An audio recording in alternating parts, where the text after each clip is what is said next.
brought you by Silver Pumps and Motors. Top quality और consistent performance के लिए सिर्फ सिल्वर पंप्स नाम याद रखना. పహల్గామ్ లో జరిగిన ఉగ్రదాడిపై సెలబ్రిటీలు కూడా స్పందిస్తున్నారు. ఇటీవల జరిగిన retro cinema pre release event లో నటుడు విజయ్ దేవరకొండ తీవ్ర స్థాయిలో స్పందించారు.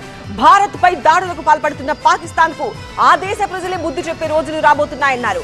పాకిస్తాన్ పై ఇండియా దాడి చేయాల్సిన అవసరం లేదు. పాకిస్తాన్ ప్రభుత్వాలపై విరక్తి చెంది రాబోయే రోజుల్లో ఆ దేశ ప్రజలే వారిపై తిరగబడతారన్నారు. ఇప్పుడు కాశ్మీర్లో ఇట్లాంటివి అవుతున్నాయి కదా, దానికి కూడా సొల్యూషను ఆ కొడుకులకి ప్రాపర్గా ఎడ్యుకేషన్ ఇప్పించి ఇట్లా బ్రెయిన్ వాష్ కాకుండా ఏం సాధిస్తారో నేను చెప్తున్నా. కాశ్మీర్ ఇండియాదే, కాశ్మీరీస్ మనోలే. నేను 2 years బ్యాక్ ఖుషి అప్పుడు కాశ్మీర్లో షూట్ చేసిన. నాకు ఎంత మంచి మెమరీస్ ఉన్నాయో వాళ్ళతోని. వీళ్ళు పాకిస్తాన్ వాళ్ళు వాళ్ళ మనుషులను చూసుకోలేక అక్కడ కరెంట్లు లేవు, నీళ్ళు లేవు, వచ్చి ఇక్కడ ఏం చేయాలని చూస్తున్నారో. ఇండియా పాకిస్తాన్ మీద అభి చిన్న కన్ఫ్యూజన్, ఫ్లాట్ కొనాలా సైట్ కొనాలా? కన్ఫ్యూజన్ ఎందుకు, ఒక రియల్ ఎస్టేట్ ఎక్స్పర్ట్ తో మాట్లాడు. ఎలా? బాస్ వాలా బీ ద బాస్. అటాక్ చేయాల్సిన పనే లేదు.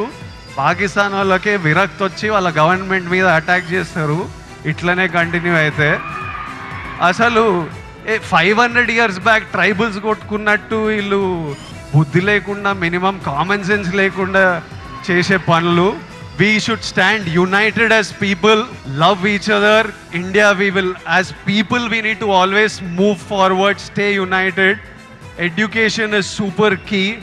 మన ఇంట్లల్లో మనం హ్యాపీ ఉండి, మన పేరెంట్స్ హ్యాపీ ఉండి, మనం హ్యాపీ ఉంటేనే ప్రోగ్రెస్ అవుతాం. అందరూ హ్యాపీగా ఉండండి. I wish you all great success.